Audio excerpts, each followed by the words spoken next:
Hey everybody, it's Stick Vet, your friendly neighborhood veteran, and this is the conclusion to the Warriors Reflection series. First, let's revisit the map that lays out this path before us. The Warriors Reflection. They said I would be changed in my body. I would move through the physical world in a different manner. I would hold myself in a different posture. I would have pain where there was no blood. I would react to sights, sounds, movement, and touch in a crazy way as though I were back in war. They said I would be wounded in my thoughts. I would forget how to trust, and I would think that others were trying to hurt me. I would see dangers in the kindness and concern of my relatives and friends. Most of all, I would not be able to think in a reasonable manner. And it would seem that everyone else was crazy. They told me it would appear to me that I was alone, even in the midst of people, and it would feel like there was no one else like me.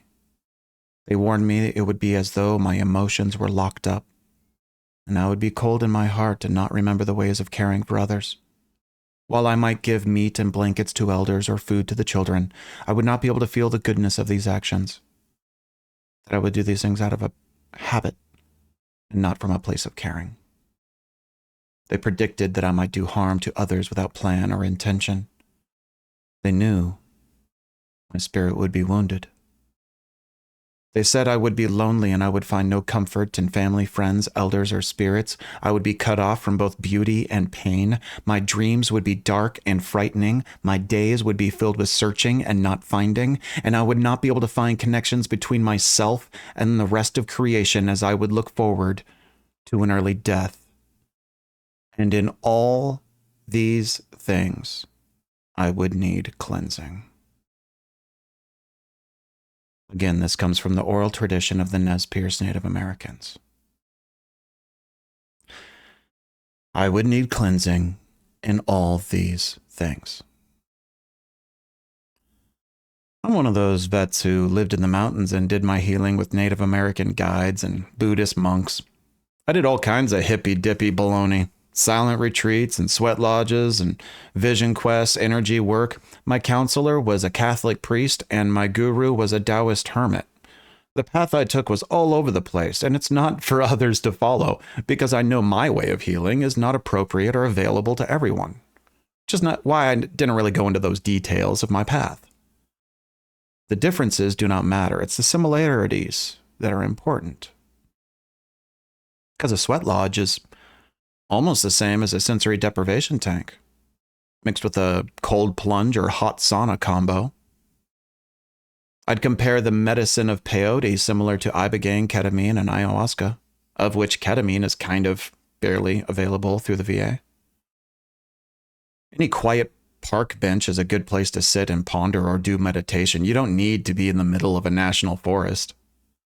I've listened to people who've gone through hypnosis, and I feel they did the same work that I did with transcendental meditation. My experience of going through a vision quest was the same as my experience going through trauma therapy and EMDR. Different demons, but same healing. Mantras can also be considered positive affirmations. And journaling, actually there is no replacement for journaling. It's a powerful exercise for what it does. Gotta put pen to paper. The way I see it, we are all climbing the same mountain. We all come from different places, climbing different sides of this mountain. Much of the beginning of this climb made me feel like an old man playing a young man's game. Finding my passion and purpose is something I should have done in my 20s. Some of our brothers and sisters find a comfortable enough place in life to remain stagnant, never climbing or growing in their life, but living true to being a disabled veteran, mostly the disabled part. The path described in the Warrior's Reflection is more of a list of work to be done. It's a lifestyle change into a growth-based lifestyle. There's never a point in life where I will stop seeking growth. Every time I cleanse and mature, I find new areas that need work, new weaknesses that need strengthening. A growth-based lifestyle is simply prioritizing self-betterment in your life. Everything else is secondary. In its optimal form, a person can change every single aspect of who they are every 7 years. One could live very different lives in one lifetime in a growth-based lifestyle.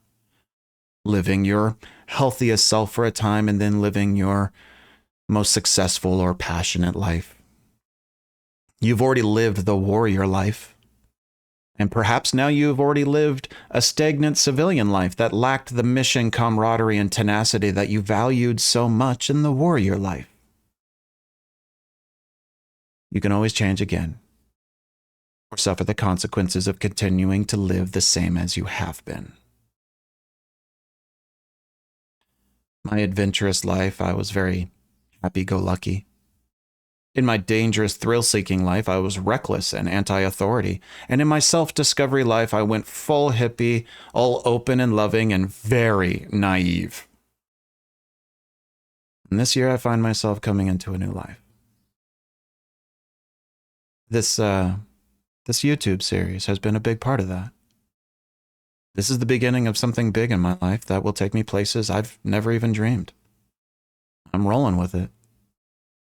All these changes in self are based in a relationship with who you are. Remember, when you're running, there's a voice in your head telling you to stop, and then there is you that says, keep going, shut up. The two of you have a relationship. You can look back on seasons of your life and see times you've been abusive to yourself or had a healthy relationship with yourself, times you pushed yourself beyond your limits, and times where you listened to your damaged body and slowed down. We've also ventured into this darkness with a squad, yet we attempt to return alone. That solitary time, especially the first years after returning, are the most deadly in a veteran's life. An isolated veteran in civilian sector is disgraceful conduct that we cannot allow as veterans. For isolation is the biggest contributor to the veteran suicide epidemic. So as a precedent, I ask that you stop enabling such behavior and start calling out yourself and other veterans for this self-inflicting solitary confinement. I understand it is a normal response to coming out of a culture where admitting weakness is forbidden, but thinking you can go it alone is foolish and unnecessary. For veterans are united together through our years of experience in military culture. We have a wisdom that haunts us from war, and we are an empowered people because of the oath we hold true in our hearts. Veterans have a new perspective after their service, a harsh understanding of reality that civilians rarely come close to experiencing. This path of cleansing before us is healing the suffering veterans go through in trying to understand the truth that came to light in the darkest times of our lives. Cleansing is transitioning through the stages of growth and healing and maturity from a warrior into a patriotic lifestyle within a squad, fulfilling an honorable role in civilian sector. Warriors learn that their honor is based in their sacrifice.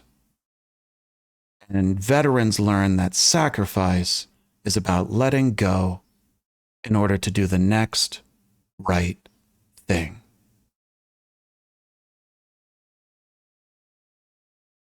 I am StickVet, and I'll see you in the next series as I continue this work and keep putting my message out there. If you want to support me and you see value in this series, please go to my Patreon. Empower me to be able to continue this work. This is StickVet, signing off.